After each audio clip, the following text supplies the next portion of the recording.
It's 3 p.m., and the school bus is starting to approach my stop.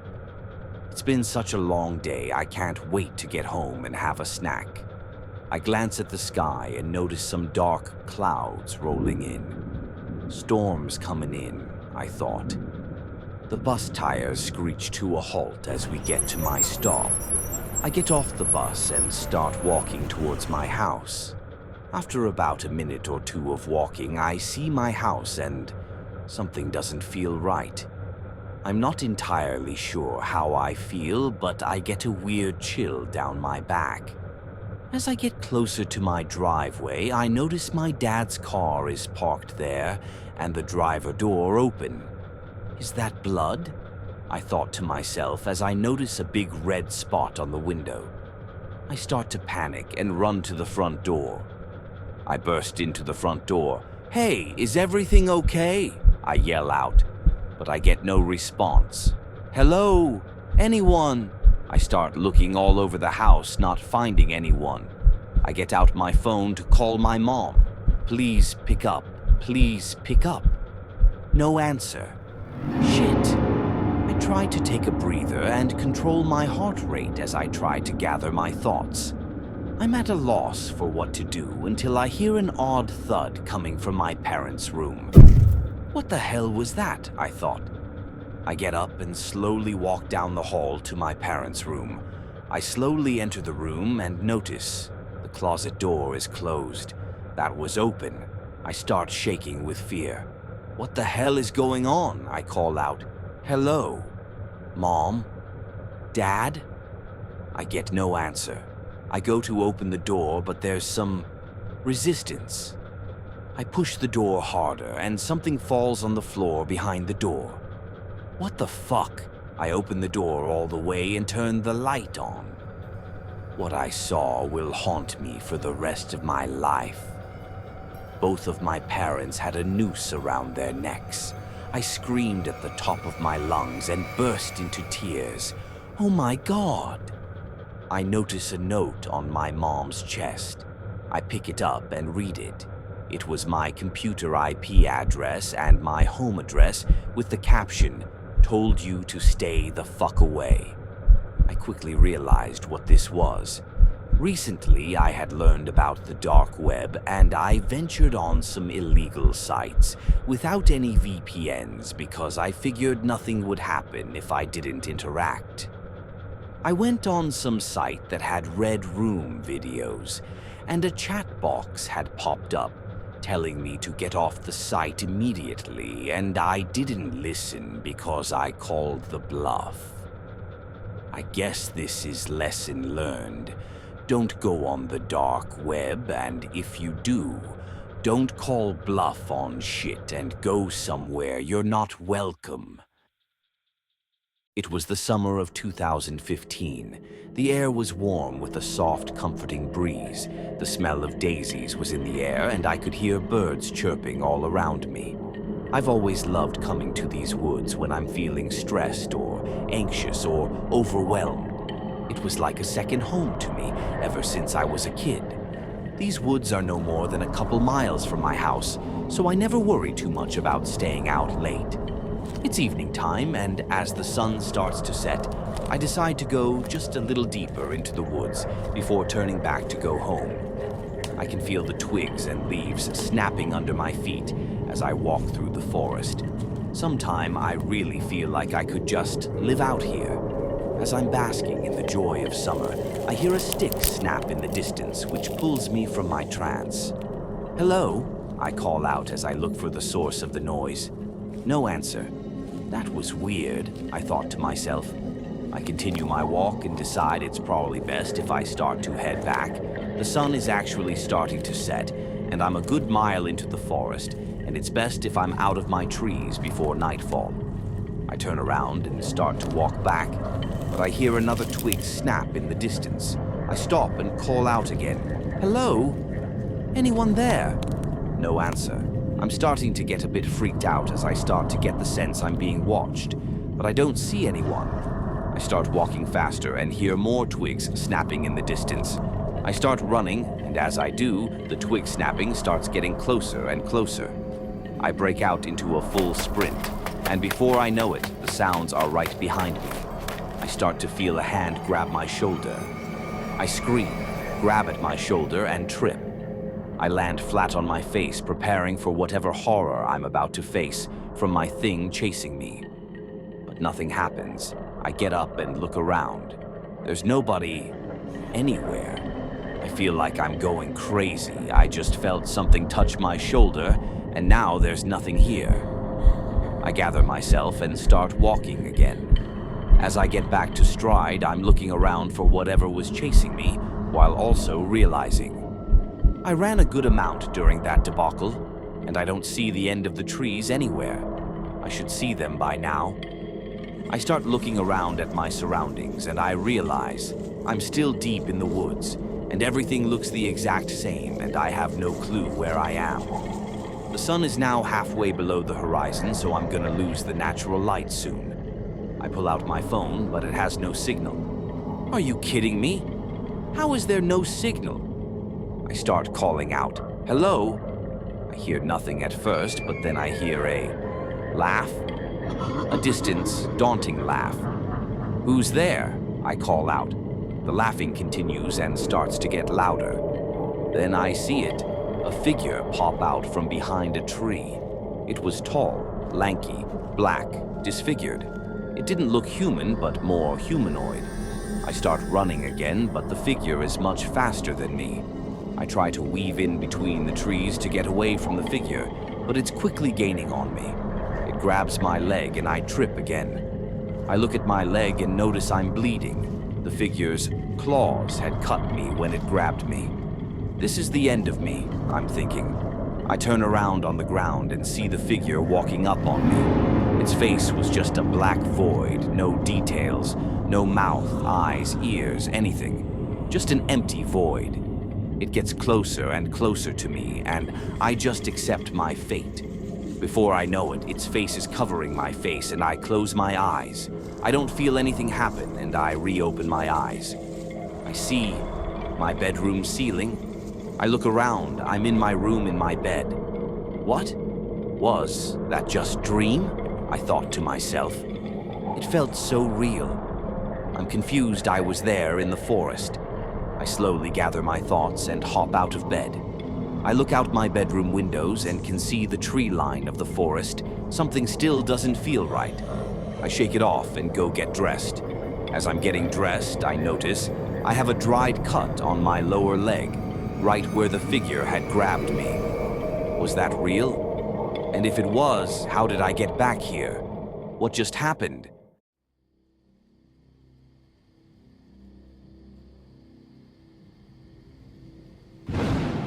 It was a rainy Tuesday and I was at school.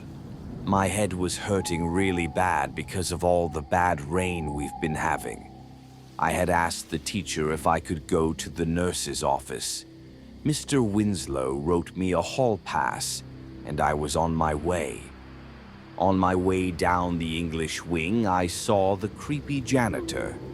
There were rumors going around that he had a secret lair in the basement past the boiler room, where he kidnaps teenagers and tortures them. But that rumor was from 3 years ago. Now he just looks like a stalker with a really bad haircut. Grace, what's going on? Nurse Diane asked me. My head hurts. I think I'm having a migraine. Nurse Diane is very nice. She reminds me of my grandma. After running the usual tests of my temperature and eyes, Nurse Diane tells me to go lay down for a bit, and when I'm feeling better, I can head back to class. I woke up and the lights were out. Nurse Diane, did something happen? No response. Grabbing my phone off the table that was next to my bed, I see that it's 12:30 a.m. 11 missed calls from Mom, 6 missed calls from Dad, 15 unread texts between the two.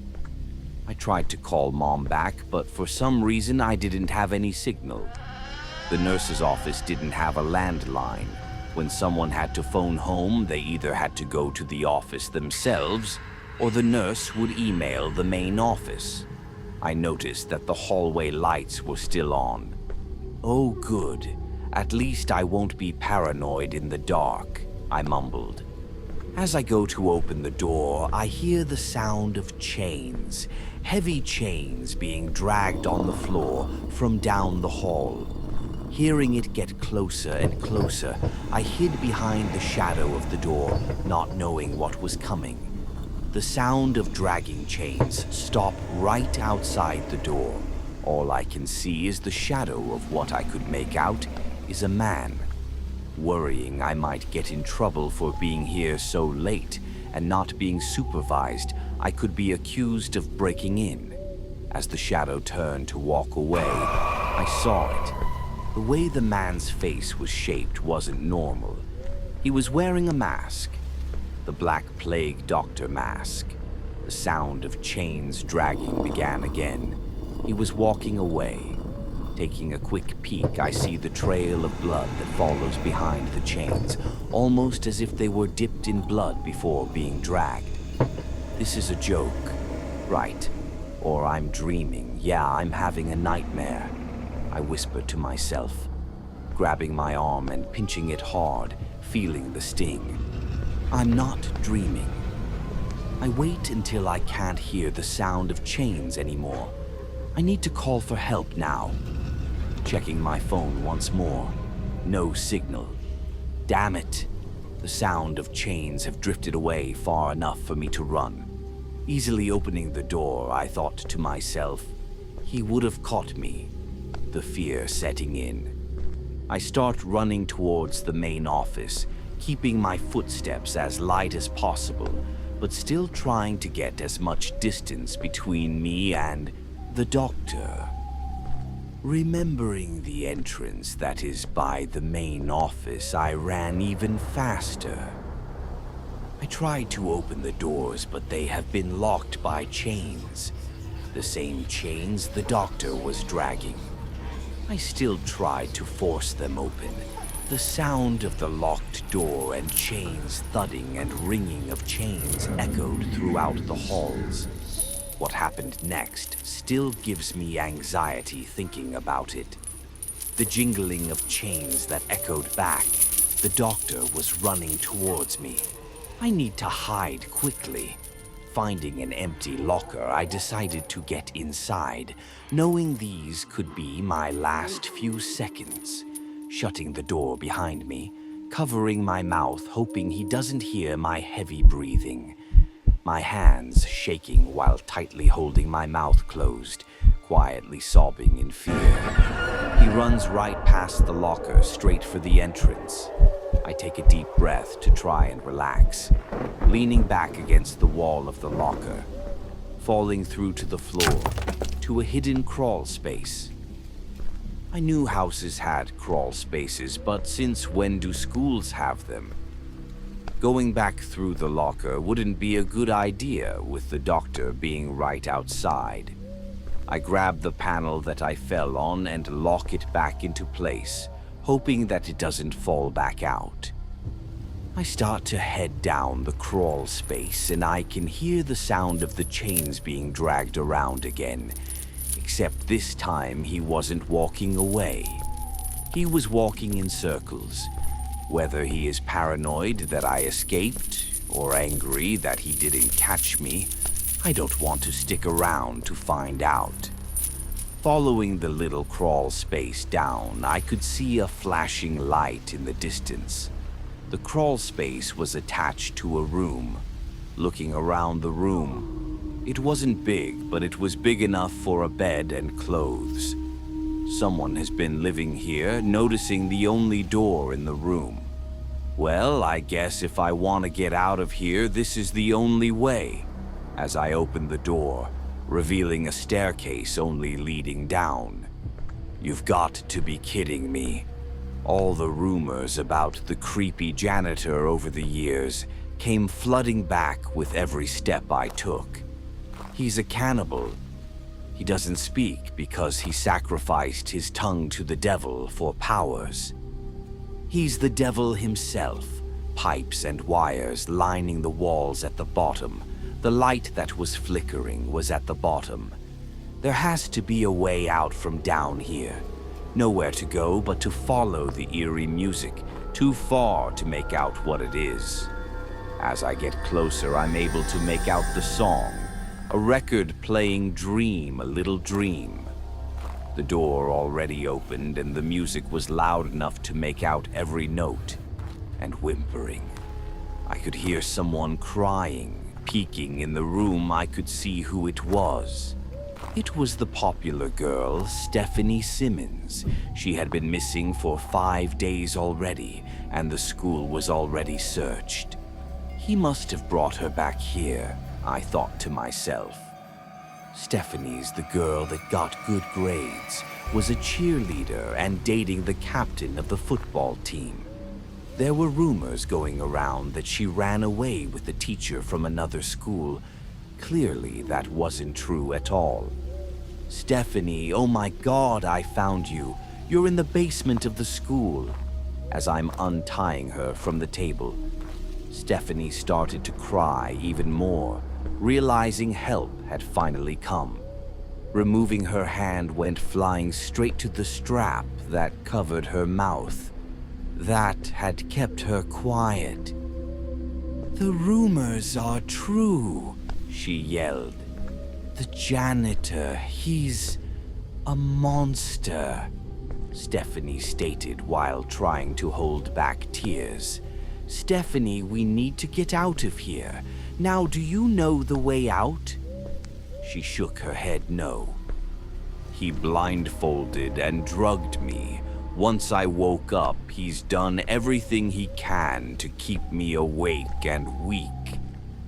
Hopping off the table, almost falling to the floor, I catch Stephanie and wrap her arm around me to help her walk. "We need to leave now," I tell her again, walking farther along down the hallway. "We need to find a way out and call for help." The sound of chains echo in the distance. "Shit," Stephanie whispers. There was nowhere to run for the time being. "You have to go back on the table," I tell her. "No, please, don't put me back on the table. He will kill me." "We don't have many options right now, and if he sees the both of us, he'll kill us both." I reminded her, "Grace, please." Stephanie has never called me by my name before. She's mostly called me nerd or slut. I could hear the chains getting closer. "I'm sorry, Stephanie. I promise I won't leave you," I say as I throw her back onto the table, strapping her in, making sure I don't miss a single strap. "Grace, please, please," Stephanie begs. Locking my eyes on a set of lockers, climbing into one of them, shutting the door behind me with only moments to spare. The doctor walking in, still dragging the bloody chains, going straight to the table. What am I gonna do now? I'm trapped until he leaves or, worse, tries to kill her, I think to myself. The doctor stared at her for what I couldn't determine if it was a few seconds or hours. Finally moving, he walks over to the counter, opening a drawer, grabbing something wrapped in leather. Grabbing another table on wheels, unwrapping it, and revealing the surgical tools that hid inside. Pulling the table closer to Stephanie as she cries in fear. The doctor hovering his hand over the instruments, deciding which one he's gonna use first. He chooses a pair of scissors, using them to cut off her shirt that was covered in blood. Revealing her torso and bra, putting the scissors down and deciding on what tool he wants to use next. Choosing a scalpel, bringing it up high enough to show Stephanie what he's holding. Crying even more, using her hands that are still tied to the table, trying to reach for me, almost as if she is begging for me to step out of my hiding spot to save her. The doctor, noticing her attention to my hiding spot, He puts the scalpel down, picking up an even bigger knife. Locking his eyes on the set of lockers, slowing walking toward me while gripping the knife. My heart pounding out of my chest, he sees me inside the locker. "So we have someone that wants to see," he says, preparing myself to run or to fight, the door flying open. I started to run, but he got a hold of me by my hair. "I thought you wanted to watch." "Oh, well." His hand gripping my hair, he looks over at Stephanie. "Did you think she was gonna save you?" My hands releasing from his hand that has a hold of my hair, I try to fight him off. "Get off me," I demand. "Oh no, I won't let go just yet." Picking me up by my hair, lifting my feet off of the ground. He carries me out of Stefan's room, down the hall where he had come from, into another room, another medical table with straps and a gag. Fighting for my life, the doctor sticks something sharp in my neck, and everything goes black. When I finally came to, I was strapped down and gagged. The doctor coming into view with his table, doing the same thing he did to Stephanie, only now it's my turn.